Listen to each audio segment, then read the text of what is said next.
everyone, good afternoon. Welcome to my new video. আজি আপোনালোকৰ ওচৰলৈকে এটা একেবাৰে অকণমানি ভিডিঅ' লৈ আহিছোঁ। আপোনালোকে বাৰু এতিয়া কি কৰি আছে? মই যিহেতু এতিয়া এনেই আছোঁ, ভাবিলোঁ আপোনালোকৰ ওচৰলৈকে অকণমানি এটা ভিডিঅ' লৈ আহোঁ। এই গছডাল বাৰু আপোনালোকে চিনি পাইছেনে? গছডাল কিহৰ হয় আপোনালোকে কমেণ্ট কৰি জনাবচোন। এই গছডাল পিছে বিহুৰ লগত ৰিলেটেড হয় দেই।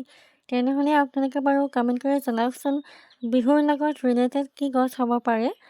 আৰু এই গছডাল মই এজন আংকেলৰ পৰা আনিছিলোঁ আৰু বহুত কষ্টেৰে এইখিনি ডাঙৰ কৰিছোঁ। যিহেতু আমাৰ ইয়াতে ছাগলীৰ বহুত উৎপাত, সেইকাৰণে ছাগলীৰ পৰা বচাই কিনে এইখিনি ডাঙৰ কৰিছোঁ। পাৰিলে আৰু ডাঙৰ কৰিম, কাৰণ এই গছডাল মোৰ খুবেই প্ৰিয়। এতিয়া মই কৈ দিছোঁ দেই আপোনালোকক গছডাল কিহৰ হয়। এই গছডাল হৈছে জেতুকাৰ গছ, আৰু এই গছডাল বিহুৰ লগত জড়িত নহয়নে বাৰু? কাৰণ আমি বিহুত সকলোৱেই জেতুকা লগাওঁ, আৰু মইতো জেতুকা লগাই খুব বেছিয়ে ভাল পাওঁ। আপোনালোকে বাৰু ভাল পায়নে জেতুকা লগাই?